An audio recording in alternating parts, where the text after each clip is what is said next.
जी प्रीति जी सत श्री अकाल जी। सत श्री अकाल जी। जी सत श्री अकाल जी। जिन्ने भी तमाम साडे भैन भरा साडे जिन्ने भी दीन बंधु ने साडा प्रोग्राम गिल ते गगलों ट्यून करके बैठ गए ने, उन्हां नूं साडे दोहां वल्लों प्यार भरी सत श्री अकाल। दोस्तों, जिस तरह तुसीं जाणदे हो कि असीं हमेशा सोशल टॉपिक ते सोशल विषय ते जानी कि समाजिक विषय ते असीं चर्चा करते हैं और साडे दोस्त मित्र ने बहुत जिहड़े कि टोरंटो की धरती ते रहिंदे ने, कुछ वैनकूवर रहिंदे ने, वो सानूं फोन कॉल करते रहंदे ने कि तुहाडा असीं प्रोग्राम वेख रहे हैं। साडा बिट्टू वीर हजे कल ही टोरंटो दुबारे फिर पहुंचा, पहलां वो टोरंटो सी, दुबारे फिर मोहाली आ गया सी। 6 महीने के वक्फे तो बाद वो फिर परिवार समेत टोरंटो पहुंच गया। अज सवेरे वो शो वेखदा वेखदा गिल ते गगलों सानूं फोन करदा सी।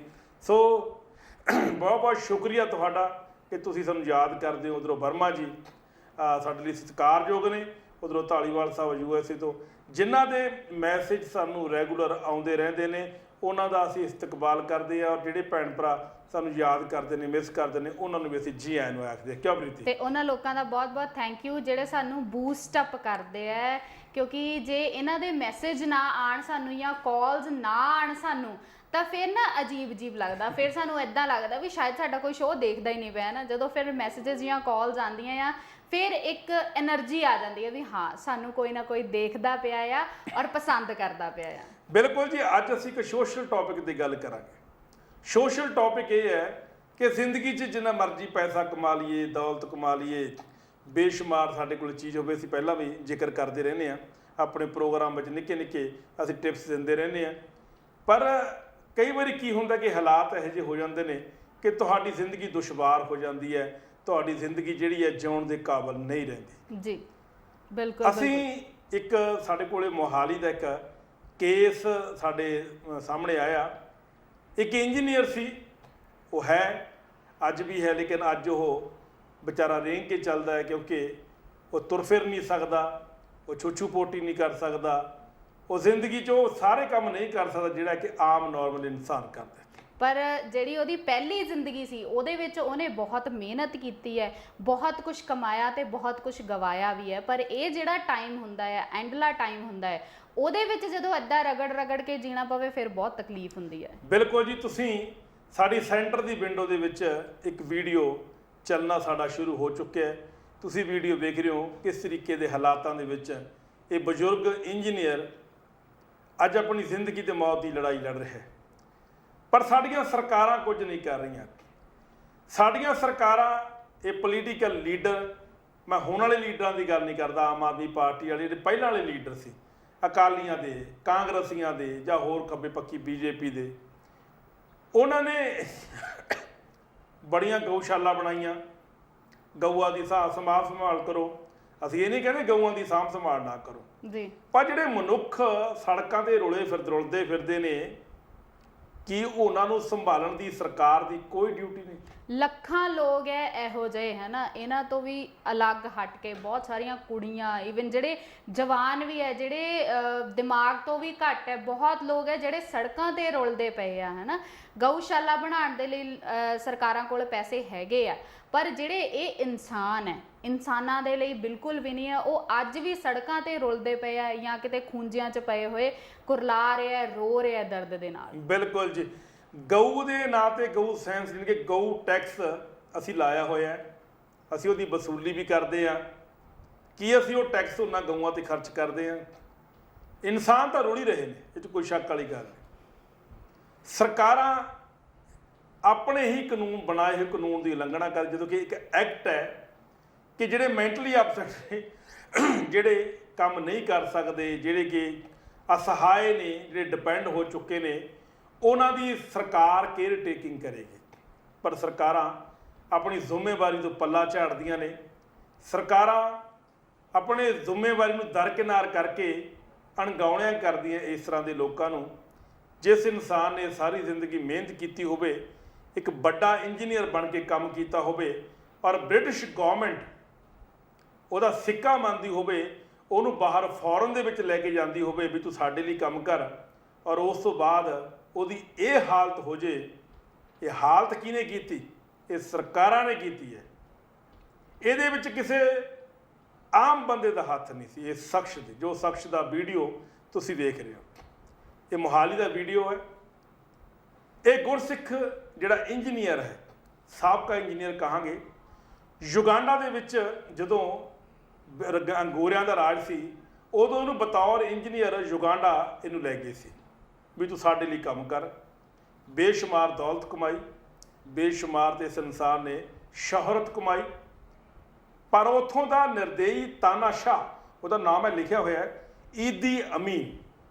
ਈਦੀ ਅਮੀਨ ਨੇ ਜਿੰਨੇ ਵੀ ਏਸ਼ੀਆਈ ਲੋਕ ਸੀ ਸਭ ਨੂੰ ਦੇਸ਼ ਨਿਕਾਲਾ ਦਿੱਤਾ ਸੀ ਉਹਨਾਂ ਦਿਨਾਂ ਦੇ ਵਿੱਚ, ਔਰ 55 ਪਾਉਂਡ ਦੇ ਕੇ ਉਹਨਾਂ ਨੂੰ ਇਹ ਕਹਿ ਦਿੱਤਾ ਸੀ ਵੀ ਜਾਂ ਤੁਸੀਂ ਲੰਡਨ ਜਾਓ, UK ਜਾਓ, ਜਾਂ ਭਾਰਤ ਜਾਓ। ਬਹੁਤ ਸਾਰੇ ਭਾਰਤ ਚਲੇ ਗਏ, ਬਹੁਤ ਸਾਰੇ UK ਚਲੇ ਗਏ। ਕਹਿੰਦਾ ਕਹਾਉਂਦਾ ਇੰਜੀਨੀਅਰ ਬਰਬਾਦ ਹੋ ਗਿਆ, ਕੱਖੋਂ ਹੌਲਾ ਹੋ ਗਿਆ, ਘਰੋਂ ਬੇਘਰ ਹੋ ਗਿਆ, ਆਪਣੇ ਸਾਰੇ ਟੱਬਰ ਟੀਰ ਨੂੰ ਲੈ ਕੇ ਉਹ ਭਾਰਤ ਆ ਗਿਆ। ਔਰ ਭਾਰਤ ਕੀ ਹੋਇਆ, ਉਸਨੇ ਫਿਰ ਮਿਹਨਤ ਕੀਤੀ, ਫਿਰ ਉਹਨੇ ਐਜ਼ ਏ ਇੰਜੀਨੀਅਰ ਕੰਮ ਕੀਤਾ, ਫੈਕਟਰੀਆਂ ਵਿੱਚ ਕੰਮ ਕੀਤਾ, ਵਧੀਆ ਪੈਸਾ ਕਮਾਇਆ। ਫਿਰ ਇੱਕ ਹਾਦਸਾ ਵਾਪਰਦਾ ਹੈ। 1984 ਦੇ ਦੰਗੇ ਹੋ ਜਾਂਦੇ ਨੇ ਜਦੋਂ ਸ਼੍ਰੀਮਤੀ ਇੰਦਰਾ ਗਾਂਧੀ ਨੂੰ ਮਾਰ ਦਿੱਤਾ ਜਾਂਦਾ ਹੈ। ਉਹਨਾਂ ਦੰਗਿਆਂ ਦੇ ਵਿੱਚ ਫਿਰ ਉਹ ਦੰਗਾਕਾਰੀ ਇਹ ਇੰਜੀਨੀਅਰ ਸਿਆਸਤ ਦੀ ਭੇਟ ਚੜ੍ਹ ਜਾਂਦਾ ਹੈ ਔਰ ਸਾਰਾ ਕੁਛ ਇਹਦਾ ਫਿਰ ਫਨਾ ਹੋ ਜਾਂਦਾ ਹੈ ਔਰ ਫਿਰ ਇਹ ਸੜਕ ਤੇ ਆ ਜਾਂਦਾ। ਕਿੱਡੀ ਵੱਡੀ ਗੱਲ ਆ ਵੀ ਪਹਿਲਾਂ ਇੱਕ ਵਿਦੇਸ਼ 'ਚ ਜਾ ਕੇ ਉਹਨੇ ਇੱਜ਼ਤ ਕਮਾਈ, ਸ਼ੌਹਰਤ ਕਮਾਈ, ਪੈਸਾ ਕਮਾਇਆ, ਉਹ ਵੀ ਹੱਥ ਨਹੀਂ ਰਿਹਾ, ਤੇ ਉਸ ਤੋਂ ਬਾਅਦ ਜੇ ਆਪਣੇ ਹੀ ਦੇਸ਼ ਦੇ ਵਿੱਚ ਆ ਕੇ ਦੁਬਾਰਾ ਮਿਹਨਤ ਕੀਤੀ, ਫਿਰ ਆਪਣੀ ਜ਼ਿੰਦਗੀ ਨੂੰ ਪੈਰਾਂ ਤੇ ਖੜਾ ਕੀਤਾ, ਉਸ ਤੋਂ ਬਾਅਦ ਫਿਰ ਉਹਦੇ ਨਾਲ ਇਦਾਂ ਹੀ ਹੋ ਗਿਆ। ਕਿਸਮਤ ਬੜੀ ਅਜੀਬ ਚੀਜ਼ ਹੈ। ਕਿਸਮਤ ਬੜੀ ਰੰਗ ਲਿਆਉਂਦੀ ਹੈ। ਤੇ ਫਿਰ ਕੰਗਾਲ ਹੋ ਗਿਆ।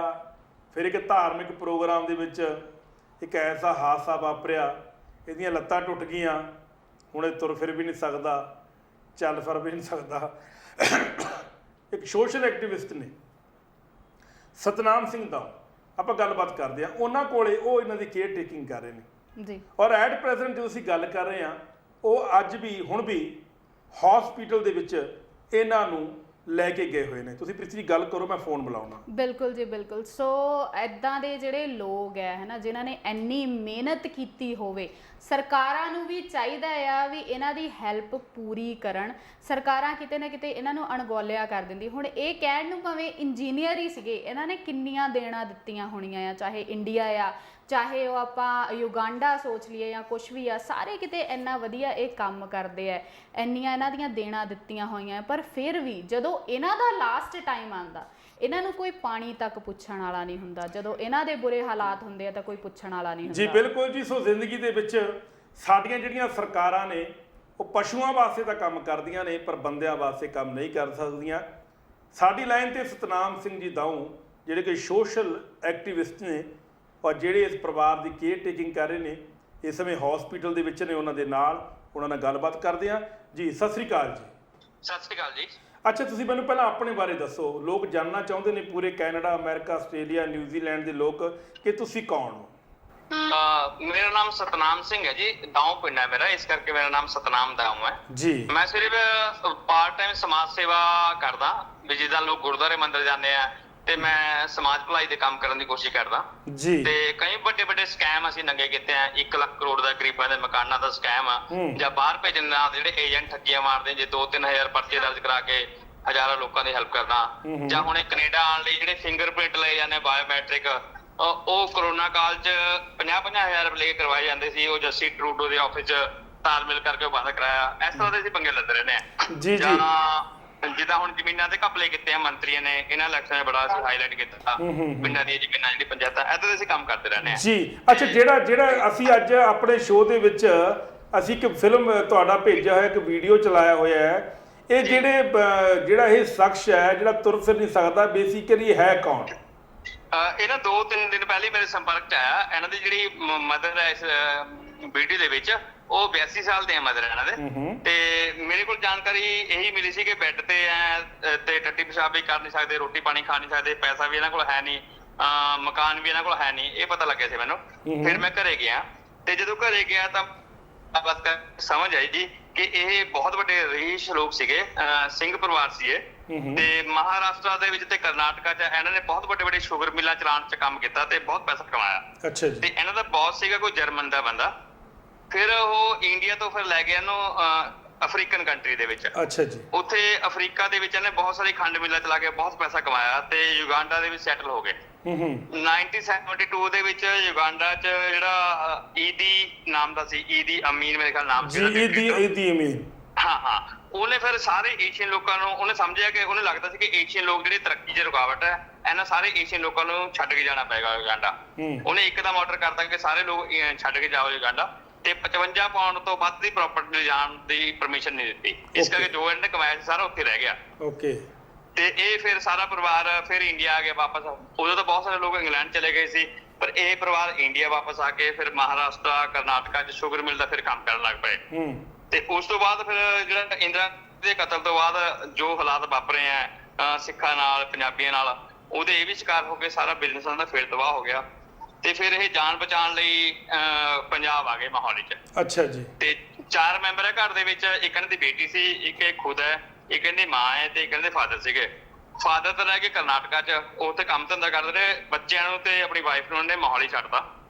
ਤੇ ਉਹਨਾਂ ਦਿਨਾਂ 'ਚ ਫਾਦਰ ਦੀ ਵੀ ਡੈਥ ਹੋ ਗਈ ਤੇ ਇਹਨਾਂ ਦਾ ਐਕਸੀਡੈਂਟ ਹੋ ਗਿਆ ਸੀ ਕੋਈ 15-16 ਸਾਲ ਪਹਿਲੇ। ਅੱਛਾ ਜੀ। ਤੇ ਇਹ ਕਿਸੇ ਗੁਰਦੁਆਰੇ 'ਚ ਜਾਂ ਮੰਦਿਰ 'ਚ ਸੇਵਾ ਕਰਨ ਜਾ ਰਹੇ ਸੀ, ਚੌਲਾਂ ਦੀ ਬੋਰੀ ਕਹਿੰਦੇ ਲੱਤ ਤੇ ਡਿੱਗ ਪਈ ਸੀ, ਸਕੂਟਰ ਦੇ ਨੀਚੇ ਆ ਗਏ ਸੀ। ਮੁੜ ਕੇ ਪ੍ਰੋਪਰ ਟ੍ਰੀਟਮੈਂਟ ਨਹੀਂ ਮਿਲਿਆ ਤੇ ਫਾਦਰ ਦੀ ਡੈਥ ਹੋ ਗਈ। ਮਦਰ ਮੋਹਾਲੀ ਸੀ, ਪੈਸਾ ਵੀ ਹੈ ਨਹੀਂ ਸੀ ਕੋਈ, ਸਿਲਾਈ ਕਢਾਈ ਕਰਕੇ ਗੁਜ਼ਾਰਾ ਕਰਨ ਲੱਗ ਪਈ ਸੀ। ਤੇ ਇਹ 14 ਸਾਲ ਤੋਂ ਹੁਣ ਇਸੇ ਤਰੀਕੇ ਨਾਲ ਹੈ ਜੋ ਤੁਸੀਂ ਦੇਖ ਰਹੇ ਆ। ਤੇ ਮਾੜਾ ਮੋਟਾ ਖੜਾ ਹੋਣ ਦੀ ਕੋਸ਼ਿਸ਼ ਕਰਦੇ ਸੀ, ਸਰੀਰਕ ਤੌਰ ਤੇ ਇਹਨੇ ਵੀਕ ਕਹਿੰਦੇ, ਫਿਰ ਸੱਟ ਲੱਗ ਗਏ। ਅੱਛਾ, ਇਹਨਾਂ ਨੇ ਕਦੇ ਸਰਕਾਰਾਂ ਤੱਕ ਕਦੇ ਪਹੁੰਚ ਕਰਨ ਦੀ ਕੋਸ਼ਿਸ਼ ਨਹੀਂ ਕੀਤੀ? ਪਹਿਲਾਂ ਕਾਂਗਰਸੀ ਸਰਕਾਰ ਸੀ, ਉਦੋਂ ਪਹਿਲਾਂ ਅਕਾਲੀਆਂ ਦੀ ਸੀ। ਜਿਸ ਤਰ੍ਹਾਂ ਬਹੁਤ ਹੀ ਜ਼ਿਆਦਾ ਨਹੀਂ, ਪਰ ਹੁਣ ਇਹ ਕੁਝ ਦਿਨ ਤੋਂ ਮੈਨੂੰ ਦੱਸਿਆ ਮਦਰ ਨੇ ਕਿ ਡੀਸੀ ਕੋਲ ਜਾ ਰਹੇ ਸੀ, ਸੋਸ਼ਲ ਸਿਕਿਉਰਿਟੀ ਵਾਲਾ ਡਿਪਾਰਟਮੈਂਟ ਹੈ ਉਹਨਾਂ ਕੋਲ ਜਾ ਰਹੇ ਸੀ। ਪਰ ਹੈਰਾਨੀ ਦੀ ਗੱਲ ਇਹ ਹੈ ਕਿ ਪੰਜਾਬ ਦੇ ਵਿੱਚ ਜਾਂ ਇੰਡੀਆ 'ਚ ਅਜਿਹੇ ਮਰੀਜ਼ਾਂ ਨੂੰ ਰੱਖਣ ਵਾਸਤੇ ਸਰਕਾਰੀ ਪੱਧਰ ਤੇ ਕੋਈ ਇੰਤਜ਼ਾਮ ਹੀ ਨਹੀਂ ਹੈ। ਮਾੜਾ ਮੋਟਾ ਇਹ ਹੋ ਸਕਦਾ ਕੋਈ ਸੱਟ ਫੇਟ ਲੱਗ ਜੇ, ਕੋਈ ਮੱਲਮ ਪੱਟੀ ਕਰਵਾ ਕੇ 1-2 ਦਿਨ ਲਈ ਤਾਂ ਸਰਕਾਰ ਕਰ ਦਿੰਦੀ ਹੈ। ਜੇ ਕੋਈ ਕਹੇ ਵੀ ਇਸ ਤਰ੍ਹਾਂ ਦੇ ਮਰੀਜ਼ਾਂ ਨੂੰ ਕੋਈ ਹਸਪੀਟਲ ਜਾਂ ਕੋਈ ਸ਼ੈਲਟਰ ਦੇਣਾ, ਉਹ ਸਰਕਾਰਾਂ ਕੋਲ ਬਿਲਕੁਲ ਇੰਤਜ਼ਾਮ ਹੈ ਨਹੀਂ। ਹਾਂ, ਇਸ ਕਰਕੇ ਫਿਰ ਹੁਣ ਸਮੱਸਿਆ ਇਹ ਆਉਂਦੀ ਵੀ ਇਹਨਾਂ ਦਾ ਇਲਾਜ ਕਰਾਈਏ, ਇਹ ਰਹਿਣ ਕਿੱਥੇ, ਰੋਟੀ ਕਿੱਥੇ ਖਾਣ, ਬਿਸਤਰਾ ਕਿੱਥੇ ਮਿਲੇ, ਉਹਦਾ ਖਰਚਾ ਕੌਣ ਪੇ ਕਰੇ। ਫਿਰ ਸਾਡੇ NGO ਹੈ ਪ੍ਰਭ ਆਸਰਾ ਟਰਸਟ ਹੈਗੀ ਇੱਕ ਮੋਹਾਲੀ 'ਚ ਜੀ ਹੈਗੀ, ਅਸੀਂ ਸੋਚਿਆ ਵੀ ਉੱਥੇ ਅਸੀਂ ਲੈ ਕੇ ਜਾਈਏ। ਉੱਥੇ ਲਿਜਾਣ ਲਈ ਫਿਰ ਉਹੀ ਪ੍ਰੋਸੈਸ ਹੈ ਕਿ ਆਪਣੀ ਮਰਜ਼ੀ ਨਾਲ ਤਾਂ ਲਿਜਾ ਨਹੀਂ ਸਕਦੇ। ਪੰਜਾਬ ਸਰਕਾਰ ਰਿਕਮੈਂਡ ਕਰੇ ਕਿ ਸਾਡੇ ਕੋਲ ਸਹੂਲਤ ਹੈ ਨਹੀਂ, ਅਸੀਂ ਇਹਦਾ ਇੰਤਜ਼ਾਮ ਨਹੀਂ ਕਰ ਸਕਦੇ, ਇਸ ਕਰਕੇ ਇਸ NGO 'ਚ ਲੈ ਜਾਓ। ਹੁਣ ਮੈਂ ਹਸਪੀਟਲ ਤੋਂ ਮੈਡੀਕਲ ਕਰਾ ਕੇ ਐਂਬੂਲੈਂਸ 'ਚ ਉਤਰਿਆ ਤੇ ਪ੍ਰਭ ਆਸਰਾ ਟਰਸਟ ਦੇ ਗੇਟ ਤੇ ਪਹੁੰਚਿਆ। ਅਰੇ ਪਰ ਪ੍ਰਭ ਆਸਰਾ ਦਾ ਤਾਂ ਪਹਿਲੀ ਸਰਕਾਰ ਨੇ ਮੀਟਰ ਕੱਟਤਾ ਸੀ। ਪ੍ਰਭ ਆਸਰਾ ਦੀ ਦੁਸ਼ਮਣ ਤਾਂ ਪਹਿਲਾਂ ਹੀ ਬਣੀ ਪਈ ਹੈ ਸਰਕਾਰ। ਹਾਂ, ਮਤਲਬ ਇੱਕ ਪਾਸੇ ਦੁਸ਼ਮਣ ਮੰਨਦੀ ਹੈ ਤੇ ਦੂਜੇ ਪਾਸੇ ਮਰੀਜ਼ ਉੱਥੇ ਭੇਜ ਰਹੀ ਹੈ। ਅੱਜ ਮੈਂ ਪੰਜਾਬ ਸਰਕਾਰ ਦੇ ਵੱਲੋਂ ਇੱਕ ਮਰੀਜ਼ ਲੈ ਕੇ ਗੇਟ ਤੇ ਖੜਾ ਤੇ ਉਸੇ ਸੰਸਥਾ ਜਿਹਦਾ ਬਿਜਲੀ ਕਨੈਕਸ਼ਨ ਕੱਟਿਆ ਗਿਆ ਸੀ ਤੇ ਅਸੀਂ ਸੰਘਰਸ਼ ਕਰਕੇ 3-4 ਦਿਨ ਪਹਿਲੇ ਚਾਲੂ ਕਰਵਾਇਆ। ਹਾਂ, ਜਦੋਂ ਲੋੜ ਹੈ ਤਾਂ ਉਦੋਂ ਸਰਕਾਰ ਅਪਰੋਚ ਕਰਦੀ ਪ੍ਰਭ ਆਸਰਾ ਟਰਸਟ ਕੋਲ ਕਿ ਸਾਡੇ ਕੋਲ ਸਾਡੇ ਮਰੀਜ਼ ਰੱਖ ਲਓ, ਤੇ ਉਦਾਂ ਕਹਿੰਦੇ ਤੁਹਾਡੀ ਬਿਲਡਿੰਗ ਤੋੜ ਦਾਂਗੇ, ਤੁਹਾਡੇ ਬਿਜਲੀ ਦੇ ਕਨੈਕਸ਼ਨ ਦੇ ਬਿੱਲ ਪੈਂਡਿੰਗ ਆ। ਉਹ ਵੀ ਅਸੀਂ ਸੰਘਰਸ਼ ਕਰਕੇ ਬਿਜਲੀ ਕਨੈਕਸ਼ਨ ਚਾਲੂ ਕਰਾਏ ਆ ਜੀ। ਅੱਛਾ, ਇੱਕ ਹੋਰ ਵੀ ਗੱਲ ਆ, ਮੋਹਾਲੀ ਦੇ ਵਿੱਚ ਗਊਸ਼ਾਲਾ ਬਣ ਗਈ ਕਰੋੜਾਂ ਰੁਪਏ ਦੀ ਜ਼ਮੀਨ ਦੇ ਉੱਪਰ, ਕੀ ਉਹਦੀ ਲੋੜ ਸੀ? ਦੇਖੋ, ਇਹ ਮਾਮਲਾ ਵੀ ਮੈਂ ਹੀ ਹਾਈਲਾਈਟ ਕੀਤਾ ਸੀ। ਇਹ ਅਸਲ ਵਿੱਚ ਇਕੱਲਾ ਮੋਹਾਲੀ ਦੀ ਸਮੱਸਿਆ ਨਹੀਂ, ਪੰਜਾਬ ਦੇ ਜਿਹੜੇ 12,500-13,000 ਪਿੰਡ ਆ, ਉਹਨਾਂ ਪਿੰਡਾਂ ਦੀਆਂ ਜ਼ਮੀਨਾਂ ਹੜੱਪਣ ਵਾਸਤੇ ਸਰਕਾਰ ਨੇ ਸਕੀਮ ਬਣਾਈ ਹੈ। ਇਹ ਸਕੀਮ ਇਹ ਹੈ ਕਿ ਜਿਹੜੀ ਪਿੰਡਾਂ ਦੀ ਪੰਚਾਇਤੀ ਜ਼ਮੀਨਾਂ ਹੈ, ਉਹ ਜ਼ਮੀਨਾਂ ਖੇਤੀਬਾੜੀ ਕਰਨ ਵਾਸਤੇ 1 ਜਾਂ 2 ਸਾਲ ਵਾਸਤੇ ਲੈ ਸਕਦੇ ਸੀ ਕਿਸਾਨ, ਪਿੰਡਾਂ ਦੇ ਕਿਸਾਨ ਜੀ। ਤੇ ਹੁਣ ਉਹਨਾਂ ਅਮਾਨੀ ਅਦਾਨੀ ਜਿਹੜੇ ਕਾਲੇ ਕਾਨੂੰਨ ਬਣਾਏ ਸੀ, ਉਹ ਕਾਲਾ ਕਾਨੂੰਨ ਇੱਕ ਇਹ ਵੀ ਹੈ ਕਿ ਉਹਨਾਂ ਪਿੰਡਾਂ ਦੀਆਂ ਪੰਚਾਇਤੀ ਜ਼ਮੀਨਾਂ 33 ਸਾਲਾਂ ਵਾਸਤੇ ਕੋਈ ਵੀ ਅਮਾਨੀ ਅਦਾਨੀ, ਕੋਈ ਵੀ ਮੰਤਰੀ ਲੀਜ਼ ਤੇ ਲੈ ਕੇ ਕੁਝ ਵੀ ਬਣਾ ਸਕਦਾ। ਜਿਹੜੀ ਇਹ ਤਾਂ ਇੱਕ ਕੀਮਤੀ ਜ਼ਮੀਨ 250 ਕਰੋੜ ਦੀ ਹੜੱਪਣ ਵਾਸਤੇ ਉਦੋਂ ਦੇ ਸਿਹਤ ਮੰਤਰੀ ਬਲਵੀਰ ਸਿੰਘ ਸਿੱਧੂ ਨੇ ਇਹ ਜ਼ਮੀਨ ਲੀਜ਼ ਤੇ ਲਈ ਹੈ ਕਿ ਮੈਂ ਗਊ ਸੇਵਾ ਕਰਨੀ ਹੈ। ਲੋੜ ਨਹੀਂ ਹੈ, ਉਹਨੇ ਸਿਰਫ ਲੋੜ ਬਣਾਈ ਹੈ ਕਿ ਮੈਨੂੰ 250 ਕਰੋੜ ਦੀ ਜ਼ਮੀਨ 2.5 ਲੱਖ ਰੁਪਏ 'ਚ ਕਿਵੇਂ ਮਿਲ ਜਾਏ। ਤੇ ਉਹ ਮਾਮਲਾ ਮੈਂ ਹੀ ਹਾਈਲਾਈਟ ਕੀਤਾ ਸੀ। ਉਹ ਪਾਲਿਸੀ ਨੂੰ ਅਸੀਂ ਚੈਲੰਜ ਕਰਨ ਦੀ ਕੋਸ਼ਿਸ਼ ਵੀ ਕਰਦੇ ਹਾਂ। ਏਦਾਂ ਦੇ ਦਰਦਨਾਕ ਪਿੰਡ ਆ ਗਿਆ ਜੀ।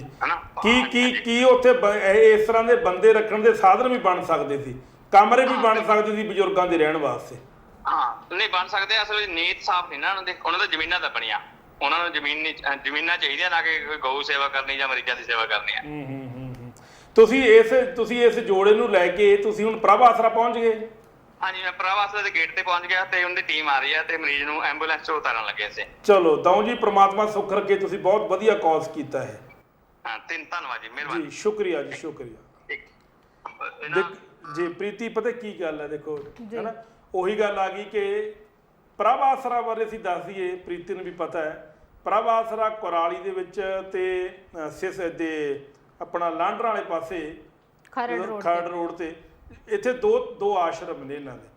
ਉੱਥੇ ਮੰਦਬੁੱਧੀ ਲੋਕ, ਬੇਸਹਾਰਾ ਲੋਕ, ਜਿਨ੍ਹਾਂ ਦਾ ਕੋਈ ਆਸਰਾ ਨਹੀਂ, ਉਹ ਲੋਕ ਰਹਿੰਦੇ ਨੇ। ਔਰ ਕੁਝ ਦਿਨ ਪਹਿਲਾਂ ਉਹਨਾਂ ਦਾ ਸਰਕਾਰ ਨੇ ਬਿਜਲੀ ਦਾ ਮੀਟਰ ਕੱਟਤਾ ਸੀ। ਔਰ ਉਹ ਇੰਨਾ ਸੋਹਣਾ ਕੰਮ ਕਰਦੇ ਆ, ਜਿੰਨੇ ਵੀ ਜਿਹੜੇ ਮੰਦਬੁੱਧੀ ਲੋਕ ਹੋਣ ਜਾਂ ਫਿਰ ਜਿਹੜੇ ਘਰੋਂ ਬੇਘਰ ਹੋਏ ਲੋਕ ਆ, ਉਹਨਾਂ ਦੇ ਲਈ ਬਹੁਤ ਵਧੀਆ ਕੰਮ ਕਰਦੇ ਆ। ਕੱਪੜਾ, ਖਾਣਾ ਸਭ ਕੁਝ ਪ੍ਰੋਵਾਈਡ ਕਰਾਉਂਦੇ ਆ, ਤਾਂ ਵੀ ਸਰਕਾਰ ਉਹਨਾਂ ਨੂੰ ਟੇਕ ਕੇ ਨਹੀਂ ਰਹਿਣ ਦਿੰਦੀ। ਬਿਲਕੁਲ ਜੀ। ਖੈਰ ਸੋਸ਼ਲ ਐਕਟੀਵਿਸਟ ਜਾਂ ਹੋਰ ਜਿਹੜੇ ਪੁਰਾਣੇ ਪੋਲੀਟੀਕਲ ਲੀਡਰ ਸੀ, ਉਹਨਾਂ ਦੀ ਦਖਲਅੰਦਾਜ਼ੀ ਦੇ ਨਾਲ ਮੀਟਰ ਜਿਹੜਾ ਫੇਰ ਬਹਾਲ ਹੋ ਗਿਆ। ਔਰ ਸਰਕਾਰ ਕੋਲ ਜਦੋਂ ਕੋਈ ਇਸ ਤਰ੍ਹਾਂ ਦਾ ਕੇਸ ਲੈ ਕੇ ਅਸੀਂ ਜਾਂਦੇ ਆ ਤਾਂ ਸਰਕਾਰ ਇਹ ਗੱਲ ਕਹਿੰਦੀ ਹੈ ਕਿ ਪ੍ਰਭ ਆਸਰਾ ਲੈ ਜਾਓ। ਪਰ ਜਦੋਂ ਗੱਲ ਬਿਜਲੀ ਦੀ ਸਬਸਿਡੀ ਦੀ ਗੱਲ ਆਉਂਦੀ ਹੈ, ਫ੍ਰੀ ਦੇਣ ਦੀ ਗੱਲ ਆਉਂਦੀ ਹੈ, ਉਦੋਂ ਸਰਕਾਰ ਸ਼ਰੇਆਮ ਪੱਲਾ ਝਾੜ ਜਾਂਦੀ ਹੈ। ਉਦੋਂ ਡੀਸੀ ਸਾਹਿਬ ਵੀ ਪੱਲਾ ਝਾੜ ਜਾਂਦੇ ਨੇ, ਐਸਡੀਐਮ ਵੀ ਪੱਲਾ ਝਾੜ ਜਾਂਦਾ ਹੈ, ਤੇ ਮੌਜੂਦਾ ਵਿਧਾਇਕ ਜਿਹੜਾ ਉਹ ਵੀ ਪੱਲਾ ਝਾੜ ਜਾਂਦਾ। ਮਤਲਬ ਜਦੋਂ ਤਾਂ ਆਪਣੇ ਤੇ ਗੱਲ ਆਉਂਦੀ ਹੈ ਵੀ ਤੁਹਾਨੂੰ ਸਰਕਾਰਾਂ ਨੂੰ ਕਿਹਾ ਜਾਂਦਾ ਆ ਵੀ ਇਹਨਾਂ ਨੂੰ ਮਰੀਜ਼ਾਂ ਨੂੰ ਸਾਂਭੋ, ਇਹਨਾਂ ਨੂੰ ਕੁਝ ਕਰੋ, ਉਦੋਂ ਤਾਂ ਉਹ ਚੱਕ ਕੇ ਕਹਿ ਦਿੰਦੇ ਆ ਵੀ ਪ੍ਰਭ ਆਸਰਾ ਨੂੰ ਦੇ ਦਿਓ, ਹੈ ਨਾ, ਉੱਥੇ ਲੈ ਜਾਓ, ਉੱਥੇ ਸੇਵਾ ਹੋਊਗੀ, ਆਹ ਹੋਊਗਾ, ਉਹ ਹੋਊਗਾ। ਪਰ ਜਦੋਂ ਫਿਰ ਪ੍ਰਭ ਆਸਰਾ ਦੀ ਹੈਲਪ ਦੀ ਗੱਲ ਆਉਂਦੀ ਹੈ, ਉਦੋਂ ਆਪਾਂ ਕੁਝ ਕਰਨਾ ਹੈ ਨਹੀਂਗਾ ਫਿਰ। ਜੀ ਬਿਲਕੁਲ ਜੀ। ਸੋ ਜਿੰਨਾ ਮਰਜ਼ੀ ਪੈਸਾ ਕਮਾ ਲਈਏ, ਕਹਿੰਦੇ ਜੇ ਰੱਬ ਵਿਗੜੇ ਜਾਂ ਰੱਬ ਮਿਹਰਬਾਨ ਨਾ ਹੋਵੇ ਤਾਂ ਰਾਜੇ ਤੋਂ ਰੰਕ ਤੇ ਰੰਕ ਤੋਂ ਰਾਜਾ। ਹੁਣ ਇਹ ਵੀ ਜਿਹੜੇ ਹੈਗੇ ਨੇ ਹੈ ਨਾ ਇਨਸਾਨ, ਜਿਨ੍ਹਾਂ ਦੇ ਨਾਲ ਇਹ ਚੀਜ਼ਾਂ ਹੋ ਰਹੀਆਂ ਆ, ਹੁਣ ਇਹਨਾਂ ਨੇ ਕਿੰਨਾ ਪੈਸਾ ਕਮਾਇਆ ਹੋਊਗਾ। ਜਿੱਦਾਂ ਦਾਊ ਸਾਹਿਬ ਨੇ ਦੱਸਿਆ ਵੀ ਕਿੱਥੇ ਕਿੱਥੇ ਜਾ ਕੇ ਇਹਨਾਂ ਨੇ ਕੰਮ ਕੀਤਾ, ਬੇਸ਼ੁਮਾਰ ਦੌਲਤ, ਕਿੰਨੀ ਦੌਲਤ ਕਮਾਈ, ਕਿੰਨਾ ਕੁਝ ਬਣਾਇਆ ਹੋਊਗਾ। ਪਰ ਲਾਸਟ ਟਾਈਮ ਦੇ ਵਿੱਚ ਉਹੀ ਗੱਲ ਆ ਜਾਂਦੀ ਵੀ ਕਿਸਮਤ ਦਾ ਕੋਈ ਪਤਾ ਨਹੀਂ ਕਿੱਧਰ ਨੂੰ ਲੈ ਕੇ ਜਾਂਦੀ ਹੈ। ਇੰਨਾ ਪੈਸਾ ਇਸ ਹੱਥ ਨਾਲ ਕਮਾਇਆ ਤਾਂ ਉਹ ਸਾਰਾ ਦੂਜੇ ਹੱਥ ਦੇ ਨਾਲ ਚਲਾ ਵੀ ਗਿਆ, ਤੇ ਹੁਣ ਰੋਟੀ ਦੇ ਲਈ ਵੀ ਮੁਹਤਾਜ ਹੋਏ ਪਏ ਆ। ਤੁਸੀਂ ਦੇਖੋ, ਯੁਗਾਂਡਾ ਦੇ ਵਿੱਚ ਇੰਜੀਨੀਅਰ ਹੋਵੇ, ਬੇਸ਼ੁਮਾਰ ਦੌਲਤ ਕਮਾਈ ਹੋਵੇ, ਹਿੰਦੁਸਤਾਨ ਜਾ ਕੇ ਫਿਰ ਇੰਜੀਨੀਅਰ ਹੋਵੇ, ਔਰ ਅੱਜ ਜਾ ਕਿੱਥੇ ਰਹੇ ਨੇ। ਮੈਂ ਨਹੀਂ ਕਹਿੰਦਾ ਕਿ ਪ੍ਰਭ ਆਸਰਾ ਮਾੜਾ, ਮੈਂ ਨਹੀਂ ਕਹਿੰਦਾ ਕਿ ਪ੍ਰਭ ਆਸਰਾ ਆਸ਼ਰਮ ਦੇ ਵਿੱਚ ਕੋਈ ਭੈੜ ਹੈ, ਬਹੁਤ ਵਧੀਆ ਮੈਨੇਜਮੈਂਟ ਹੈ।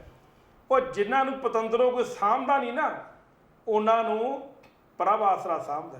ਕੈਨੇਡਾ ਦੇ ਲੋਕਾਂ ਨੂੰ ਪਤਾ ਹੈ, ਜੀ, ਅਮਰੀਕਾ ਦੇ ਲੋਕਾਂ ਨੂੰ ਪ੍ਰਭ ਆਸਰਾ ਬਾਰੇ ਪਤਾ ਹੈ, ਹੋਰ ਦੇਸ਼ਾਂ ਨੂੰ ਵੀ ਪ੍ਰਭ ਆਸਰਾ ਬਾਰੇ ਪਤਾ, ਕਿਉਂਕਿ ਸਾਡੀ ਭੈਣ ਰਜਿੰਦਰ ਕੌਰ ਕੈਨੇਡਾ ਦੇ ਵਿੱਚ ਸੈਮੀਨਾਰ ਕਰਦੀ ਰਹਿੰਦੀ ਹੈ। ਬਿਲਕੁਲ ਉਹ ਆਉਂਦੇ ਰਹਿੰਦੇ ਨੇ, ਤੁਹਾਨੂੰ ਸਮਝਾਉਂਦੇ ਰਹਿੰਦੇ ਨੇ ਕਿ ਪ੍ਰਭ ਆਸਰਾ ਹੈ ਕੀ ਚੀਜ਼। ਮੈਨੂੰ ਵੀ ਨਾ ਕਾਫੀ ਵਾਰੀ ਜਾਣ ਦਾ ਮੌਕਾ ਮਿਲਿਆ ਉੱਥੇ, ਹੈ ਨਾ, ਕਿਉਂਕਿ ਸਾਡੇ ਬਿਲਕੁਲ ਨੇੜੇ ਆ, ਤੇ ਵਧੀਆ ਲੱਗਦਾ ਉੱਥੇ ਜਾ ਕੇ। ਇੱਕ ਪਾਸੇ ਤਾਂ ਰੋਣਾ ਵੀ ਆਉਂਦਾ ਹੈ ਜਦੋਂ ਲੋਕਾਂ ਨੂੰ ਅਸੀਂ ਦੇਖਦੇ ਹਾਂ, ਅਣਗਿਣਤ ਮਾਵਾਂ ਵੀ ਐ ਇਹੋ ਜਿਹੀਆਂ, ਹੈ ਨਾ, ਜਿਨ੍ਹਾਂ ਦੇ ਪੁੱਤ ਵੀ ਹੈਗੇ ਆ, ਤਾਂ ਵੀ ਉਹ ਪ੍ਰਭ ਆਸਰਾ ਦੇ ਵਿੱਚ ਰਹਿੰਦੀਆਂ ਆ, ਜਾਂ ਫਿਰ ਜਿਨ੍ਹਾਂ ਨੂੰ ਕੋਈ ਸੁੱਧ ਬੁੱਧੀ ਹੈ ਨਹੀਂ ਲੋਕਾਂ ਨੂੰ, ਹੈ ਨਾ, ਉਹ ਵਿਚਾਰੇ ਉੱਥੇ ਰਹਿੰਦੇ ਆ। ਪਰ ਪ੍ਰਭ ਆਸਰਾ ਨੂੰ ਵਧਾਈ ਦਾ ਪਾਤਰ ਆ, ਕਿਉਂਕਿ ਉਹ ਉਹਨਾਂ ਲੋਕਾਂ ਨੂੰ ਇੰਨੇ ਵਧੀਆ ਤਰੀਕੇ ਨਾਲ ਸਾਂਭਦੇ ਆ ਨਾ। ਹੁਣ ਜਿਨ੍ਹਾਂ ਦੇ ਥੋੜੀ ਜਿਹੀ ਦਿਮਾਗੀ ਹਾਲਤ ਠੀਕ ਨਹੀਂ ਹੁੰਦੀ, ਉਹਨਾਂ ਲੋਕਾਂ ਨੂੰ ਸਾਂਭਣਾ ਵੈਸੇ ਬਹੁਤ ਔਖੀ ਗੱਲ ਆ, ਹੈ ਨਾ। ਉਹਨਾਂ ਨੂੰ ਪ੍ਰੋਪਰ ਖਾਣਾ ਦੇਣਾ, ਪ੍ਰੋਪਰ ਨਿਊਟ੍ਰੀਸ਼ਨਲ ਡਾਈਟ ਦੇਣੀ, ਉਹਨਾਂ ਨੂੰ ਕੱਪੜਿਆਂ ਦਾ ਅਰੇਂਜ ਕਰਕੇ ਦੇਣਾ, ਬਹੁਤ ਹੀ ਵਧੀਆ ਤਰੀਕੇ ਨਾਲ ਉਹਨਾਂ ਦੀ ਸਾਂਭ ਸੰਭਾਲ ਕੀਤੀ ਜਾਂਦੀ ਹੈ ਪ੍ਰਭ ਆਸਰਾ। ਬਿਲਕੁਲ ਜੀ। ਪ੍ਰਭ ਆਸਰਾ ਕੋਈ ਸਮਾਂ ਸੀ ਜਦੋਂ ਸ਼ਮਸ਼ੇਰ ਤੇ ਉਹਨਾਂ ਦੀ ਘਰ ਵਾਲੀ ਧਰਮ ਪਤਨੀ ਰਜਿੰਦਰ ਕੌਰ ਨੇ ਇੱਕ ਕਮਰੇ ਵਿੱਚੋਂ ਸਟਾਰਟ ਕੀਤਾ ਸੀ। ਅੱਜ ਬਹੁਤ ਵੱਡੇ ਵੱਡੇ ਭਵਨ ਸੰਗਤਾਂ ਦੀ ਸੇਵਾ ਨਾਲ ਬਣੇ ਨੇ। ਆਪ ਉਹ ਪਿੱਟਦੇ ਰਹੇ, ਆਪ ਉਹ ਹਮੇਸ਼ਾ ਕਹਿੰਦੇ ਹੁੰਦੇ ਨੇ, ਸ਼ਮਸ਼ੇਰ ਜੀ, ਮੈਂ ਗੱਲ ਕਰਦਾ ਹੁਣ ਉਹਨਾਂ ਨਾਲ, ਉਹ ਕਹਿੰਦੇ ਵੀ ਗੁੰਮਦਾਂ ਨੂੰ ਸਿਉਣ ਦੇ ਗੁੰਮਦ ਤਾਂ ਲੱਗ ਗਏ, ਕੰਧਾਂ ਨੂੰ ਸੰਗਮਰਮਰ ਵੀ ਲੱਗ ਗਿਆ, ਵੀ ਕੀ ਕਦੇ ਸੰਗਤਾਂ ਨੇ, ਕਦੇ ਸਰਕਾਰਾਂ ਨੇ, ਕਦੇ ਇਹੋ ਜਿਹੇ ਲੋਕਾਂ ਵਾਸਤੇ ਕਦੇ ਕੋਈ ਕੇਂਦਰ ਬਣਾਉਣ ਦੀ ਸੋਚੀ ਹੈ? ਕਦੇ ਇਹੋ ਜਿਹੇ ਲੋਕਾਂ ਵਾਸਤੇ ਹਸਪਤਾਲ ਬਣਾਉਣ ਦੀ ਕੋਸ਼ਿਸ਼ ਕੀਤੀ ਹੈ? ਕਦੇ ਸਰਕਾਰਾਂ ਨੇ ਕੋਈ ਫ੍ਰੀ ਬਿਜਲੀ ਪਾਣੀ ਦੀ ਸਹੂਲਤ ਦਿੱਤੀ ਹੈ? ਨਹੀਂ ਦਿੱਤੀ, ਕਿਉਂਕਿ ਸਰਕਾਰਾਂ ਨਾ ਆਪ ਕੰਮ ਕਰਦੀਆਂ ਨੇ, ਜੇ ਕੋਈ ਕਰਦਾ ਉਹਨੂੰ ਕਰਨ ਨਹੀਂ ਦਿੰਦੀਆਂ। ਇਸੇ ਕਰਕੇ ਇਹੋ ਜਿਹੇ ਲੋਕਾਂ ਦੀ ਜਿਹੜੀ ਗਿਣਤੀ ਆ ਉਹ ਇੰਡੀਆ ਦੇ ਵਿੱਚ ਵੱਧਦੀ ਜਾ ਰਹੀ ਹੈ, ਕਿਉਂਕਿ ਜੇ ਲੋਕਾਂ ਦਾ ਇਲਾਜ ਨਹੀਂ ਹੋਊਗਾ, ਲੋਕਾਂ ਦੀ ਦੇਖਭਾਲ ਨਹੀਂ ਹੋਊਗੀ, ਤਾਂ ਉਹਨਾਂ ਦੀਆਂ ਅੱਗੇ ਦੀਆਂ ਆਉਣ ਵਾਲੀਆਂ ਪੀੜ੍ਹੀਆਂ ਤੇ ਵੀ ਇਸ ਚੀਜ਼ ਦਾ ਅਸਰ ਪਊਗਾ ਹੀ ਪਊਗਾ। ਇਸੇ ਕਰਕੇ ਇੰਡੀਆ ਦੇ ਵਿੱਚ, ਪੰਜਾਬ ਦੇ ਵਿੱਚ ਕੁਛ ਨਾ ਕੁਛ ਗਲਤ ਹੁੰਦਾ ਹੀ ਆ ਰਿਹਾ ਹੈ। ਜੀ ਬਿਲਕੁਲ ਜੀ। ਅਸੀਂ ਹਮੇਸ਼ਾ ਗੱਲ ਕਹਿੰਦੇ ਹੁੰਦੇ ਆ ਕਿ ਆਪਣੇ ਬਜ਼ੁਰਗਾਂ ਨੂੰ ਇਸ ਤਰ੍ਹਾਂ ਦੀ ਨੌਬਤ ਤੇ ਨਾ ਲੈ ਕੇ ਆਓ ਕਿ ਉਹਨਾਂ ਨੂੰ ਚੂਜ਼ ਕਰਨਾ ਪਵੇ ਕਿ ਮੈਂ ਔਲਾਦ ਨਾਲ ਨਹੀਂ ਰਹਿਣਾ, ਮੈਂ ਬਿਰਧ ਆਸ਼ਰਮ ਰਹਿਣਾ। ਬਿਲਕੁਲ। ਚਲੋ ਇਹ ਗੱਲ ਵੱਖਰੀ ਹੈ ਕਿ ਤੁਸੀਂ ਪੈਸਾ ਕਮਾਇਆ, ਤੁਹਾਡੇ ਪੁੱਤ ਧੀ ਹੈ ਨਹੀਂ, ਪੁੱਤ ਧੀ ਮਰ ਗਏ, ਤੁਹਾਨੂੰ ਸਾਂਭਣ ਵਾਲਾ ਕੋਈ ਨਹੀਂ, ਫਿਰ ਲਾਸਟ ਆਪਸ਼ਨ ਇਹੀ ਹੈ ਵੀ ਤੁਸੀਂ ਸਾਰੀ ਪ੍ਰਾਪਰਟੀ, ਸਾਰੀ ਜਾਇਦਾਦ ਤੁਸੀਂ ਬਿਰਧ ਆਸ਼ਰਮ ਦੇ ਨਾਂ ਤੇ ਕਰਤੀ ਵੀ ਲਓ ਜੀ ਆਹ ਚੱਕੋ ਜੀ, ਮੇਰੀ ਇੰਨੀ ਮਿਲੀਅਨ ਦੀ ਇੰਨੇ ਕਰੋੜ ਦੀ ਪ੍ਰਾਪਰਟੀ ਹੈ, ਤੁਹਾਡੀ ਹੈ, ਤੇ ਮੈਨੂੰ ਮੇਰੇ ਮਰਨ ਤੱਕ ਮੈਨੂੰ ਮੇਰੀ ਕੇਅਰ ਕਰੋ, ਮੇਰੀ ਰੋਟੀ ਪਾਣੀ ਦੇਈ ਜਾਓ। ਕਿਉਂਕਿ ਬਜ਼ੁਰਗ ਬੰਦਾ ਜਿਹੜਾ ਹੁੰਦਾ ਹੈ ਕਿ ਬੱਚਿਆਂ ਵਰਗਾ ਹੁੰਦਾ ਹੈ, ਉਹਦੀ ਸਾਂਭ ਸੰਭਾਲ ਬੱਚਿਆਂ ਨੂੰ ਕਰਨੀ ਪੈਂਦੀ ਹੈ, ਉਹਨੂੰ ਉੱਥੇ ਬੈਠੇ ਬੈਠੇ ਨੂੰ ਲੈਟਰਨ ਬਾਥਰੂਮ ਕਰਾਉਣਾ ਪੈਂਦਾ ਹੈ, ਬੈਠੇ ਬੈਠੇ ਨੂੰ ਬਜ਼ੁਰਗਾਂ ਨੂੰ ਰੋਟੀ ਪਾਣੀ ਖਵਾਉਣਾ ਪੈਂਦਾ, ਉਵੇਂ ਬਿੱਬ ਲਾ ਕੇ। ਬਿਲਕੁਲ। ਜਿਵੇਂ ਬੱਚੇ ਨੂੰ ਬਿੱਬ ਲਾਉਣੇ ਨਾ ਵੀ ਕੱਪੜਾ ਨਾ ਖਰਾਬ ਹੋਵੇ, ਉਵੇਂ ਬਜ਼ੁਰਗਾਂ ਨੂੰ ਮੈਂ ਬਿੱਬ ਲੱਗੀ ਇੱਕ ਬੱਚਿਆਂ ਵਾਲੀ ਅਵਸਥਾ ਆ ਜਾਂਦੀ ਹੈ ਪੂਰੀ। ਬਜ਼ੁਰਗ ਐ ਹੱਥ ਕੰਮਦੇ ਹੁੰਦੇ ਨੇ, ਐ ਮੂੰਹ ਕੰਮਦਾ ਹੁੰਦਾ, ਮੈਂ ਦੇਖੇ ਨੇ, ਮੈਂ ਭਰਾਵਾ ਆਸਰਾ ਜਾਂਦਾ ਰਹਿਣਾ, ਮੇਰੀ ਆਤਮਾ ਅੰਦਰੋਂ ਕਹਿੰਦੀ ਹੈ ਕਦੇ ਦਹੀਂ ਡਿੱਗ ਪਈ, ਕਦੇ ਹਲਦੀ ਲੱਗ ਗਈ ਦਾੜੀ ਨੂੰ, ਕਦੇ ਬੁਰਕੀ ਡਿੱਗ ਪਈ, ਕਦੇ ਖਾਂਦਾ ਖਾਂਦਾ ਹੁੱਥੂ ਆ ਗਿਆ। ਇਹ ਬੱਚਿਆਂ ਨੂੰ ਵੀ ਆਉਂਦਾ। ਬਿਲਕੁਲ। ਬੱਚੇ ਪ੍ਰਸਮ ਚੰਗੇ ਲੱਗਦੇ ਨੇ, ਕੋਈ ਸਾਡੇ ਬੱਚੇ ਨੇ, ਬੱਚੇ ਹੋ ਮੇਰਾ ਛੋਨਾ ਮੋਨਾ, ਮੇਰਾ ਗੁਗਲੂ ਬੁਗਲੂ ਨਹੀਂ, ਮੇਰਾ ਮੂੰਹ ਲਵੇੜ ਲਿਆ ਸੀ, ਆਪਾਂ ਇਹੋ ਜਿਹੀਆਂ ਗੱਲਾਂ ਕਰਦੇ। ਜਦੋਂ ਬਜ਼ੁਰਗ ਇਦਾਂ ਦਾ ਕਰਦਾ ਆਪਾਂ ਕਹਿੰਦੇ ਯਾਰ ਤੈਨੂੰ ਖਾਣਾ ਨਹੀਂ ਆਉਂਦਾ, ਯਾਰ ਤੂੰ ਸਿਆਣਾ ਪੈਣਾ ਬੰਦਾ। ਉਹ ਕਮਲਿਓ ਹੱਥ ਉਹਦੇ ਕੰਬੀ ਜਾਂਦੇ ਨੇ, ਮੂੰਹ ਉਹਦਾ ਐ ਕੰਬੀ ਜਾਂਦਾ, ਉਹਦਾ ਬੈਲੈਂਸ ਹੀ ਕੋਈ ਨਹੀਂ। ਉਹ ਕੀ ਤੁਹਾਡੀ ਬੁਰਕੀ ਮੂੰਹ ਦੇ ਵਿੱਚ ਪਾਊਗਾ ਤੁਹਾਡੀ ਫੜਾਈ ਹੋਈ? ਨਾ ਹੀ ਉਹ ਇੰਨਾ ਮਾਈਂਡ ਤੋਂ ਸਟਰੋਂਗ ਹੁੰਦਾ ਹੈ ਵੀ ਉਹ ਇਹ ਚੀਜ਼ਾਂ ਨੂੰ ਕਰ ਪਾਵੇ। ਜਿੱਦਾਂ ਤੁਹਾਨੂੰ ਉਹਨੇ ਬਚਪਨ 'ਚ ਪਾਲਿਆ ਹੁੰਦਾ, ਉੱਦਾਂ ਹੀ ਫਿਰ ਉਹਦਾ ਬੁਢਾਪਾ ਆ ਜਾਂਦਾ। ਬੁਢਾਪਾ ਵੀ ਇੱਕ ਬਚਪਨ ਵਾਲੀ ਹੀ ਸਟੇਜ ਹੈ, ਜਦੋਂ ਜਿੱਦਾਂ ਬੱਚੇ ਨੂੰ ਪਹਿਲਾਂ ਕੁਝ ਸਮਝ ਨਹੀਂ ਹੁੰਦੀ, ਉਹਨੂੰ ਕੁਝ ਨਹੀਂ ਪਤਾ ਹੁੰਦਾ, ਐਦਾਂ ਹੀ ਜਦੋਂ ਫਿਰ ਜ਼ਿਆਦਾ ਬੁਢਾਪਾ ਆ ਜਾਂਦਾ, ਜਦੋਂ 75 ਪਲੱਸ ਜਾਂ 85 ਪਲੱਸ ਹੋ ਜਾਂਦੇ ਆ ਬਜ਼ੁਰਗ, ਹੈ ਨਾ, ਉਦੋਂ ਉਹਨਾਂ ਦੀ ਵੀ ਅਵਸਥਾ ਸੇਮ ਉੱਦਾਂ ਦੀ ਹੋ ਜਾਂਦੀ ਹੈ। ਮਾਈਂਡ ਕੰਮ ਕਰਨਾ ਬੰਦ ਕਰ ਜਾਂਦਾ, ਸੈਂਸਸ ਥੋੜੇ ਖਰਾਬ ਹੋ ਜਾਂਦੇ ਆ। ਸੋ ਉਹਨਾਂ ਨੂੰ ਵੀ ਬੱਚਿਆਂ ਵਾਲੀ ਹੀ ਕੇਅਰ ਚਾਹੀਦੀ ਹੁੰਦੀ ਹੈ ਉਸ ਟਾਈਮ ਤੇ। ਬਿਲਕੁਲ ਜੀ। ਸੋ ਅਸੀਂ ਆਪਣੇ ਸ਼ੋਅ ਦੇ ਵਿੱਚ ਸਾਡਾ ਇੱਕ ਮਨੋਰਥ ਬਣ ਗਿਆ, ਅਸੀਂ ਚੰਗੀਆਂ ਗੱਲਾਂ ਕਰੀਏ, ਤੁਹਾਡੇ ਨਾਲ ਉਹ ਗੱਲਾਂ ਸ਼ੇਅਰ ਕਰੀਏ ਜਿਹੜੀਆਂ ਤੁਸੀਂ ਸੁਣਨਾ ਚਾਹੁੰਦੇ ਹੋ। ਹਾਲਾਂਕਿ ਬਹੁਤ ਲੋਕਾਂ ਨੂੰ ਸ਼ਾਇਦ ਸਾਡੀਆਂ ਗੱਲਾਂ ਭੈੜੀਆਂ ਵੀ ਲੱਗਦੀਆਂ ਵੀ ਹੋਣਗੀਆਂ, ਪਰ ਜਿਹੜੇ ਤੁਹਾਡੇ ਸਾਨੂੰ ਫੋਨ ਕਾਲ ਤੁਸੀਂ ਜਦੋਂ ਕਰਦੇ ਹੋ ਸਾਨੂੰ ਬੜਾ ਅੱਛਾ ਲੱਗਦਾ। ਪਰ ਜ਼ਿਆਦਾਤਰ ਲੋਕ ਉਹੀ ਹੈ ਜਿਹੜੇ ਸਾਡੀ ਸਪੋਰਟ ਕਰਦੇ ਆ, ਜਿਹੜੀ ਸਾਡੀ ਸਪੋਰਟ ਕਰਦੇ ਨੇ, ਔਰ ਤੁਸੀਂ ਸਾਨੂੰ ਪਸੰਦ ਕਰਦੇ, ਮੈਨੂੰ ਪਤਾ ਹੈ। ਔਰ ਅਸੀਂ ਹਮੇਸ਼ਾ ਇੱਕੋ ਗੱਲ ਤੇ ਕਿਉਂ ਅਸੀਂ ਚੜੇ ਰਹਿੰਦੇ ਆ। ਅੱਜ ਦੇਖੋ ਸਾਡੇ ਹੱਥੇ ਕੇਸ ਲੱਗਿਆ ਸੀ, ਅਸੀਂ ਚਾਹੁੰਦੇ ਸੀ ਵੀ ਇਹ ਸਟੋਰੀ ਦਿਖਾਉਣ ਦਾ ਮਕਸਦ ਕੀ ਹੈ, ਇਹਦੇ ਪਿੱਛੇ ਇੱਕ ਰਾਜ ਹੈ। ਮਕਸਦ ਇਹ ਹੈ ਕਿ ਜਿੰਨੀ ਮਰਜ਼ੀ ਹਾਈਪ ਦੇ ਉੱਤੇ, ਜਿੰਨੇ ਮਰਜ਼ੀ ਮਾਊਂਟ ਐਵਰੈਸਟ ਦੇ ਉੱਪਰ ਝੰਡਾ ਜਿੱਤਦਾ ਗੱਡ ਕੇ ਆ ਜੀ, ਉਤਰਨਾ ਆਪਾਂ ਨੂੰ ਥੱਲੇ ਪੈਣਾ। ਬਿਲਕੁਲ। ਜਿਹਦੀ ਚੜ੍ਹਾਈ ਹੈ ਉਹਨੇ ਥੱਲੇ ਆਉਣਾ। ਇਸ ਕਰਕੇ ਅੱਜ ਤੱਕ ਕਦੇ ਹੋਇਆ ਵੀ ਕੋਈ ਬੰਦਾ ਸਭ ਤੋਂ ਉੱਚੀ ਚੋਟੀ ਸਰ ਕਰਕੇ ਉੱਪਰ ਚੜ੍ਹਦਾ ਹੈ, ਝੰਡਾ ਕੱਢਦਾ ਹੈ, ਔਰ ਉੱਪਰੇ ਉਹਦਾ ਘਰ ਪੈ ਜਾਂਦਾ? ਨਹੀਂ ਪੈਂਦਾ, ਵਾਪਸ ਆਉਣਾ ਹੀ ਪੈਂਦਾ ਆ। ਵਾਪਸ ਆਉਣਾ ਹੀ ਪੈਂਦਾ। ਪਰ ਵਾਪਸ ਜ਼ਮੀਨ ਤੇ ਰਹਿ ਕੇ, ਜ਼ਮੀਨੀ ਕੰਮ ਕਰਕੇ, ਪ੍ਰਮਾਤਮਾ ਦਾ ਨਾਮ ਲੈ ਕੇ ਹੀ ਪ੍ਰਮਾਤਮਾ ਦੀ ਪ੍ਰਾਪਤੀ ਕੀਤੀ ਜਾ ਸਕਦੀ ਹੈ। ਪਰ ਪ੍ਰਮਾਤਮਾ ਦੀ ਪ੍ਰਾਪਤੀ ਨਾ ਮਾਲਾ ਫੇਰ ਕੇ ਹੋਣੀ ਹੈ, ਨਾ ਗੁਰਦੁਆਰਾ ਸਾਹਿਬ ਜਾ ਕੇ ਹੋਣੀ ਹੈ, ਨਾ ਮੰਦਰ, ਨਾ ਮਸੀਤੀ, ਨਾ ਮਸਜਿਦ। ਚੰਗੇ ਕਰਮਾਂ ਦੇ ਨਾਲ ਪ੍ਰਮਾਤਮਾ ਦੀ ਪ੍ਰਾਪਤੀ ਹੋਣੀ ਹੈ। ਕਰਮ ਚੰਗੇ ਕਰੋਗੇ, ਰੱਬ ਆਪ ਚੱਲ ਕੇ ਆਊਗਾ। ਲੈ ਮੈਂ ਤੁਹਾਨੂੰ ਇੱਕ ਐਗਜ਼ਾਮਪਲ ਦਿੰਦਾ ਜੀ, ਸੁਣਨ ਵਾਲੀ ਗੱਲ ਹੈ ਪ੍ਰੀਤੀ। ਹਾਂਜੀ, 1-2 ਮਿੰਟ ਲਾਵਾਂਗੇ। ਬਿਲਕੁਲ ਜੀ। ਕਿਸੇ ਦੇ ਘਰੇ ਨੂੰਹ ਵਿਆਹੀ ਆ ਗਈ, ਹਾਂਜੀ, ਹੁਣ ਨੂੰਹ ਮੰਨਦੀ ਸੀ, ਨੂੰਹ ਦੇ ਕੜਾ ਪਾਇਆ ਸੀ। ਸੱਸ ਮੰਨਦੀ ਸੀ ਬਾਬਿਆਂ ਨੂੰ, ਜਿਹੜੇ ਸਾਧ ਹੁੰਦੇ ਨੇ। ਅੱਛਾ। ਉਹ ਕਹਿੰਦੀ ਭਾਈ ਸਾਡੇ ਨਹੀਂ, ਕਹਿੰਦੀ ਇੱਥੇ ਗੁਰੂ ਗ੍ਰੰਥ ਸਾਹਿਬ ਨੂੰ ਮੰਨਦੇ, ਅਲਾਹ ਕੜਾ ਲਹਾਤਾ ਜ਼ਬਰਦਸਤੀ। ਨੂੰਹ ਨੇ ਬੜੀਆਂ ਕਿਲਕਾਰੀਆਂ ਪਾਈਆਂ ਵੀ ਨਾ ਲਾਹੋ ਕੜਾ, ਮੇਰੇ ਪਿਓ ਨੇ ਮੈਨੂੰ ਪਾ ਕੇ ਤੋਰਿਆ ਵੀ ਸੱਚੇ ਪਾਤਸ਼ਾਹ ਤੇਰੀ ਰਾਖੀ ਕਰੂਗਾ। ਉਹ ਕਹਿੰਦੀ ਖੁੱਜ ਜਾਵੇ ਤੇਰਾ ਸੱਚੇ ਪਾਤਸ਼ਾਹ, ਲਾਹ ਕੜਾ।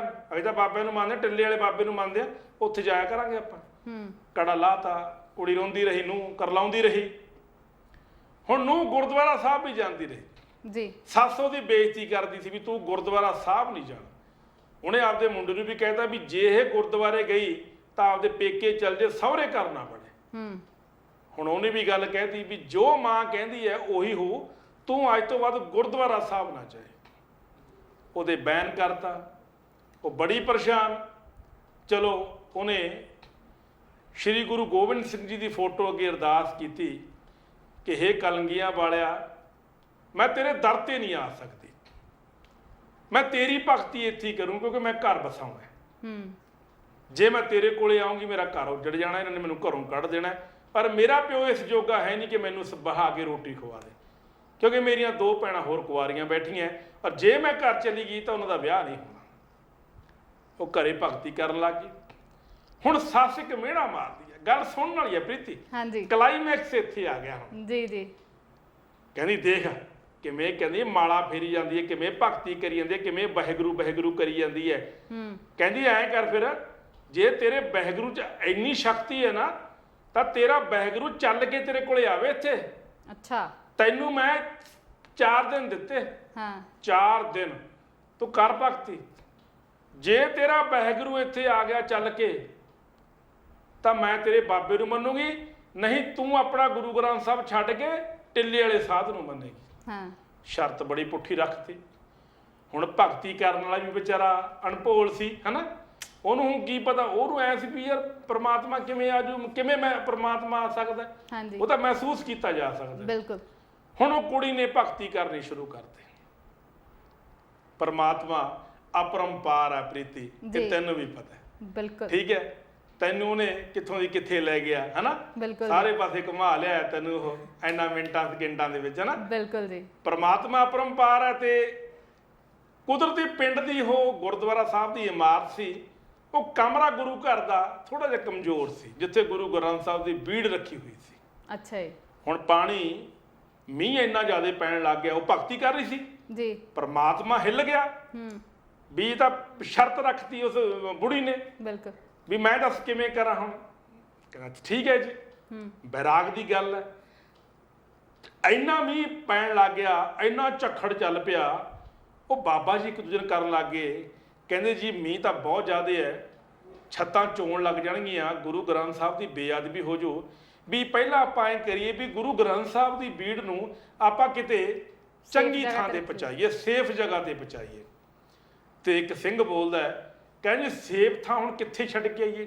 ਉਹ ਕਹਿੰਦੇ ਵੀ ਜਿਹੜੀ ਉਹ ਕੁੜੀ ਆਪਣੇ ਗੁਰਦੁਆਰਾ ਸਾਹਿਬ ਨਹੀਂ ਆਉਂਦੀ ਮੱਥਾ ਟੇਕਣ ਸਵੇਰੇ ਸ਼ਾਮ, ਹੁਣ ਤੱਕ ਆਉਂਦੀ ਨਹੀਂ, ਪਹਿਲਾਂ ਆਉਂਦੀ ਸੀ, ਉਹਦਾ ਘਰ ਪੱਕਾ ਹੈ, ਉਹਦੇ ਘਰੇ ਲੈ ਚੱਲੋ। ਕਹਿੰਦਾ ਚੱਕੋ ਫਿਰ। ਅੱਛਾ, ਆਏ ਹਾਏ ਹਾਏ ਹਾਏ ਹਾਏ, ਸਿਰ ਤੇ ਚੱਕ ਲਿਆ ਗੁਰੂ ਗ੍ਰੰਥ ਸਾਹਿਬ, ਛਾਤਰਾ ਸਾਹਿਬ ਤਾਹਾਂ ਲੈ ਲਿਆ। ਮੇਰੇ ਵੀ ਅੱਖਾਂ 'ਚ ਹੰਝੂ ਨਿਕਲੇ ਪ੍ਰੀਤੀ, ਮੇਰੇ ਹੁਣ ਵੀ ਵਿਰਾਗ ਆ ਗਿਆ ਮੇਰੇ ਇਸ ਗੱਲ ਕਰਕੇ ਜੀ। ਮੈਂ ਇੰਨਾ ਰੋਇਆ ਇਹ ਦੇਖ ਕੇ ਸੀਨ ਵੀ ਰਹੇ ਰੱਬ ਦਾ ਨਾ। ਪਰਮਾਤਮਾ ਝੱਖੜ ਝੁੱਲੇ ਮੀਂਹ ਦੇ ਵਿੱਚ ਆਪ ਚੱਲੇ ਨੇ ਭਗਤ ਦੀ ਰਾਖੀ ਕਰਨ। ਵੀ 4 ਦਿਨ ਰਹਿ ਗਏ, ਤੇਰੀ ਸੱਸ ਨੇ ਸ਼ਰਤ ਲਾਈ ਸੀ ਵੀ ਜੇ ਤੇਰਾ ਵਾਹਿਗੁਰੂ ਚੱਲ ਕੇ ਤੇਰੇ ਘਰੇ ਆਊਗਾ ਤਾਂ ਤੇਰੇ ਬਾਬੇ ਨੂੰ ਭਗਤੀ ਕਰਾਂਗੇ। ਲਓ ਜੀ, ਜਦੋਂ 4 ਦਿਨ ਪੂਰੇ ਹੋਣ ਵਾਲੇ ਸੀ, ਦਿਨ ਹਜੇ ਚੜ੍ਹਨ ਵਾਲੇ ਸੀ, ਗੁਰੂ ਗ੍ਰੰਥ ਸਾਹਿਬ ਦੀ ਬੀੜ ਸਾਹਮਣੇ ਖੜੀ, ਸਿੰਘਾਂ ਨੇ ਚੱਕੀ ਹੋਈ। ਸੱਸ ਦੇਖ ਕੇ ਹੈਰਾਨ ਰਹਿ ਗਈ। ਉਹ ਕਹਿੰਦਾ ਜੀ ਅਸੀਂ ਤਾਂ ਮੀਂਹ ਕਰਕੇ ਇੱਥੇ ਸੇਫ ਜਗ੍ਹਾ ਤੇ ਰੱਖਣ ਆਏ ਆ। ਭਾਂਬੜ ਬਲ ਗਏ, ਸੋਝੀ ਆ ਗਈ ਸੱਸ ਨੂੰ ਵੀ ਮੈਂ ਕੀ ਕਹਿ ਬੈਠੀ। ਇਹਦਾ ਪ੍ਰਮਾਤਮਾ ਆਪ ਭਗਤ ਦੀ ਰਾਖੀ ਕਰਨ ਵਾਸਤੇ ਆ ਗਿਆ। ਇਹਨੂੰ ਕਹਿੰਦੇ ਨੇ ਸੱਚੇ ਚੰਗੇ ਕਰਮ। ਬਿਲਕੁਲ, ਗੱਲ ਲੰਬੀ ਲੈ ਗਿਆ, ਤੇਰੀ ਗੱਲ ਵਿੱਚੇ ਰਹਿ ਜਾਣੀ ਹੈ। ਸੱਚੇ ਦਿਲੋਂ ਜੇ ਮੰਨੋ ਤਾਂ ਫਿਰ ਰੱਬ ਸੱਚੀ ਗੱਲ ਹੈ, ਆਪ ਵੀ ਘਰੇ ਆ ਜਾਂਦਾ ਆ ਫਿਰ ਤੁਰ ਕੇ। ਜਦੋਂ ਮੈਂ ਪ੍ਰੀਤੀ ਇਹ ਗੱਲ ਕਰਦਾ ਨਾ, ਹਾਂਜੀ, ਮੈਂ ਅੱਖਾਂ 'ਚ ਮੇਰੇ ਹੰਝੂ ਆ ਜਾਂਦੇ ਨੇ, ਮੈਂ ਵਿਰਾਗ 'ਚ ਹੋ ਜਾਂਦਾ। ਸੱਚੀ ਗੱਲ ਹੈ, ਜੀ ਜੀ। ਮੈਂ ਕੋਈ ਡੁਪਲੀਕੇਟ ਨਹੀਂ ਰੋਂਦਾ। ਹੁਣ ਵੀ ਮੈਂ ਰੋਂਦਾ ਰਹਿ ਗਿਆ, ਕਿਉਂਕਿ ਪਰਮਾਤਮਾ ਨੂੰ ਜਦੋਂ ਮੰਨਦੇ ਆ ਨਾ ਆਪਾਂ ਜੀ, ਤਾਂ ਪਰਮਾਤਮਾ ਦਾ ਕੋਈ ਤੋੜ ਨਹੀਂ ਹੈ। ਇਹ ਗੱਲ ਹੈ ਵੀ ਦਿਲ ਨੂੰ ਹੀ ਲੱਗਣ ਵਾਲੀ ਹੈ ਸਾਹਿਬ। ਜਿੱਦਾਂ ਆਪਾਂ ਸੁਣਦੇ ਆ ਇੱਕ ਐਕਸਾਈਟਮੈਂਟ ਆਂਦੀ। ਮੈਂ ਚਲੋ ਅੱਜ ਪਹਿਲੀ ਵਾਰ ਇਹ ਤੁਹਾਡੇ ਮੂੰਹੋਂ ਇਹ ਗੱਲ ਸੁਣੀ ਆ, ਤਾਂ ਮੈਨੂੰ ਵੀ ਸੁਣਦੇ ਨਾ ਵਧੀਆ ਜਿਹਾ ਲੱਗਾ ਵੀ ਏਦਾਂ ਹੋ ਰਿਹਾ ਸੀ ਵੀ ਹਾਂ ਰੱਬ ਆਊਗਾ, ਹਨਾ। ਜੇ ਉਹ ਇੰਨੀ ਭਗਤੀ ਕਰਦੀ ਸੀਗੀ, ਹੈਨਾ, ਉਹਨੂੰ ਰੱਬ ਫਿਰ ਪੱਕਾ ਉਸ ਚੀਜ਼ ਦਾ ਫਲ ਦਊਗਾ ਹੀ ਦਊਗਾ। ਬਿਲਕੁਲ ਜੀ, ਪਰਮਾਤਮਾ ਤੁਹਾਨੂੰ ਵੀ ਮਿਲ ਸਕਦਾ, ਇਹ ਥੋੜੀ ਕਿ ਤੁਹਾਨੂੰ ਪਰਮਾਤਮਾ ਨਹੀਂ ਮਿਲ ਸਕਦਾ। ਸੱਚਾ ਮਨ ਦੇ ਨਾਲ ਉਹਨੂੰ ਯਾਦ ਕਰਨ ਦੀ ਲੋੜ ਆ, ਉਹਨੂੰ ਮੰਨਣ ਦੀ ਲੋੜ ਹੈ। ਰੱਬ ਆਪੇ ਸਾਥ ਦਿੰਦਾ ਹੈ। ਜੇ ਅੱਜ ਕੁਝ ਤੁਹਾਡੇ ਨਾਲ ਗਲਤ ਹੋ ਰਿਹਾ ਆ ਤਾਂ ਉਹਨੂੰ ਸੋਚ ਕੇ ਰੋਇਆ ਨਾ ਕਰੋ, ਡਰਿਆ ਨਾ ਕਰੋ, ਹਨਾ। ਇਹ ਵੀ ਇੱਕ ਇਮਤਿਹਾਨ ਹੀ ਹੈ। ਰੱਬ ਇਮਤਿਹਾਨ ਲੈਂਦਾ ਵੀ ਕਿੰਨਾ ਕੁ ਟਾਈਮ ਤੂੰ ਮੈਨੂੰ ਯਾਦ ਕਰਦਾ ਹੈ, ਕਿੰਨਾ ਕੁ ਟਾਈਮ ਤੂੰ ਮੈਨੂੰ ਮੰਨਦਾ ਆ। ਜੇ ਤੁਸੀਂ ਇਹ ਕਸੌਟੀਆਂ ਤੇ ਖਰੇ ਉਤਰ ਗਏ ਨਾ, ਅੱਗੇ ਦੀ ਜ਼ਿੰਦਗੀ ਬਹੁਤ ਵਧੀਆ ਕਰ ਦਿੰਦਾ ਫਿਰ ਪਰਮਾਤਮਾ। ਜੀ ਬਿਲਕੁਲ ਜੀ। ਦੋਸਤੋ, ਅਸੀਂ ਹੁਣ ਇਸੇ ਆਸ ਦੇ ਨਾਲ ਕਿ ਪਰਮਾਤਮਾ ਸਭ ਨੂੰ ਮਿਲ ਸਕਦਾ ਹੈ, ਪਰਮਾਤਮਾ ਸਾਰਿਆਂ ਦਾ ਹੈ, ਪਰਮਾਤਮਾ ਦਾ ਕਣ ਕਣ 'ਚ ਹੈ, ਪਰਮਾਤਮਾ ਇੱਕ ਪਾਉਣ ਹੈ ਜਿਹੜੀ ਸਾਡੀ ਸਾਹਾਂ ਵਿੱਚ ਦੀ ਕ੍ਰਾਸ ਕਰਦੀ ਹੈ। ਗੁਰੂ ਸਾਹਿਬਾਨ ਨੇ ਕਿਹਾ, ਕਹਿੰਦੇ ਜਦੋਂ ਅਸੀਂ ਸਾਹ ਲੈਂਦੇ ਆ ਤਾਂ ਇੱਕ ਗਿੱਠ ਤੇ 2 ਉਂਗਲਾਂ, ਇੱਕ ਗਿੱਠ 2 ਉਂਗਲਾਂ ਇਹ ਬਾਹਰ ਆਉਂਦਾ ਐਂ ਕਰਕੇ ਜੀ। ਹੁਣ ਪਤਾ ਨਹੀਂ ਇਹ ਸਾਹ ਜਿਹੜਾ ਬਾਹਰ ਗਿਆ ਅੰਦਰ ਆਉਣਾ ਕਿ ਨਹੀਂ ਆਉਣਾ, ਇਹ ਆਉਣਾ ਕਦੋਂ ਹੈ? ਜਦੋਂ ਪ੍ਰਮਾਤਮਾ ਨੇ ਕਹਿਣਾ। ਇਹ ਜਦੋਂ ਵਾਪਸ ਨਹੀਂ ਆਉਣਾ ਤੇ ਵੀ ਪ੍ਰਮਾਤਮਾ ਨੇ ਤੈਅ ਕਰਨਾ, ਕਿਉਂਕਿ ਜਨਮ ਤੇ ਮ੍ਰਿਤਿੂ, ਮੌਤ, ਇਹ ਪ੍ਰਮਾਤਮਾ ਦੇ ਹੱਥ। ਇਹ ਸਭ ਕੁਝ ਲਿਖਿਆ ਹੋਇਆ। ਉਹ ਕਹਿੰਦੇ ਹੁੰਦੇ ਨਾ ਵੀ ਜ਼ਿੰਦਗੀ ਦੀ ਕਿਤਾਬ ਦੀ ਸਟਾਰਟਿੰਗ ਤੇ ਐਂਡਿੰਗ ਰੱਬ ਲਿਖ ਦਿੰਦਾ ਵੀ ਬਾਕੀ ਦੇ ਜਿਹੜੇ ਪੰਨੇ ਹੁੰਦੇ ਆ ਉਹ ਤੁਸੀਂ ਲਿਖਣੇ ਹੁੰਦੇ ਆ। ਉਹੀ ਤਾਂ ਪੰਨੇ ਆਪਾਂ ਠੀਕ ਨਹੀਂ ਲਿਖਦੇ, ਉੱਥੇ ਤਾਂ ਕੰਮ ਖਰਾਬ ਕਰ ਜਾਂਦੇ ਆ। ਡਾਕਟਰ ਕਹਿੰਦਾ ਹੈ ਮਾਂ ਨੂੰ ਜੀ, ਕਦੇ ਮਾਂ ਨੂੰ ਬੱਚਾ ਪੈਦਾ ਕਰਨ ਵਾਲੀ ਮਾਂ ਨੂੰ ਡਾਕਟਰ ਕਹਿੰਦਾ, ਕਦੇ ਡਾਕਟਰ ਨੇ ਇਹ ਗੱਲ ਕਹੀ ਹੈ ਵੀ 4 ਵਜੇ ਸਹੀ ਬੱਚਾ ਹੋਊਗਾ। ਉਹ ਐਂ ਕਹਿੰਦੀ ਹੁੰਦੀ ਹੈ ਵੀ ਕੁਝ ਘੰਟਿਆਂ ਬਾਅਦ ਬੱਚਾ ਹੋਊਗਾ, ਜਾਂ ਕੱਲ ਹੋਊਗਾ, ਸ਼ਾਮ ਨੂੰ ਹੋਊਗਾ, ਮਤਲਬ ਟੈਂਟੇਟਿਵ ਉਹਨੂੰ ਪਤਾ ਹੁੰਦਾ ਵੀ ਬੱਚਾ ਕਦੋਂ ਹੋਊਗਾ। ਇਹ ਗੱਲ ਨਹੀਂ ਕਿ ਡਾਕਟਰ ਨੂੰ ਪਤਾ ਨਹੀਂ, ਪਤਾ ਹੁੰਦਾ ਵੀ ਇੰਨੇ ਘੰਟੇ ਬੱਚਾ ਹੋ, ਲੇਕਿਨ ਸਹੀ ਸਮਾਂ ਅੱਜ ਤੱਕ ਕਦੇ ਕਿਸੇ ਡਾਕਟਰ ਸੇ ਵੀ ਤੇਰਾ ਬੱਚਾ 4:15 ਤੇ 33 ਸਕਿੰਟ ਤੇ ਹੋਣਾ। ਨਾ ਜੰਮਣ ਦਾ ਪਤਾ ਤੇ ਨਾ ਮਰਨ ਦਾ ਪਤਾ ਹੈ। ਇਹ ਉਹਦੇ ਕੋਲੇ ਭੇਤ ਹੈ।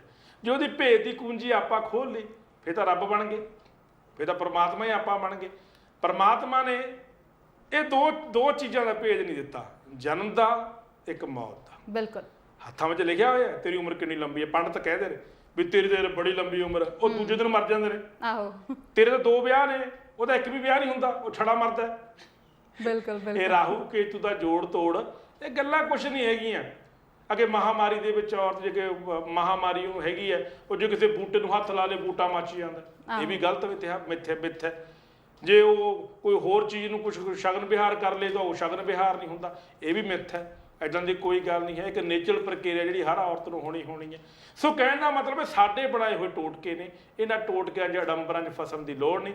ਸਿਰਫ ਤਾਂ ਸਿਰਫ ਕੰਮ ਕਰੋ, ਚੰਗੇ ਕਰਮ ਕਰੋ, ਪ੍ਰਮਾਤਮਾ ਦਾ ਨਾਮ ਲਓ, ਉਹਦੀ ਬੰਦਗੀ ਕਰੋ, ਔਰ ਹਮੇਸ਼ਾ ਸਵੇਰੇ ਉੱਠ ਕੇ ਇਹ ਗੱਲ ਕਰਿਆ ਕਰੋ, ਤੇਰਾ ਪਾਣਾ ਮੀਠਾ ਲਾਗੇ, ਸਰਬਤ ਦਾ ਭਲਾ ਸੱਚੇ ਪਾਤਸ਼ਾਹ ਸਾਰਿਆਂ ਨੂੰ ਸੁੱਖ ਸ਼ਾਂਤੀ ਬਖਸ਼ੇ। ਬਿਲਕੁਲ ਜੀ ਸਰ, ਆਪ ਮੈਨੂੰ ਏਦਾਂ ਹੀ ਮੰਨਦੇ ਰਿਹਾ ਕਰੋ। ਤੁਹਾਨੂੰ ਸਾਡੀ ਅੱਜ ਦੀ ਡਿਸਕਸ਼ਨ ਕਿਸ ਤਰ੍ਹਾਂ ਦੀ ਲੱਗੀ? ਆਪਣੇ ਵਿਚਾਰ, ਆਪਣੇ ਸੁਝਾਅ ਸਾਨੂੰ ਜ਼ਰੂਰ ਦੇ ਦਿਆ ਕਰੋ। ਕੱਲ ਫੇਰ ਮਿਲਾਂਗੇ ਕਿਸੇ ਨਵੀਂ ਚਰਚਾ ਦੇ ਨਾਲ। ਤਦ ਤੱਕ ਲਈ ਗਿੱਲ ਤੇ ਗਗਲੋ ਦੀ ਸਮੁੱਚੀ ਟੀਮ ਨੂੰ ਇਜਾਜ਼ਤ ਦਿਓ। ਰੱਬ ਰਾਖਾ।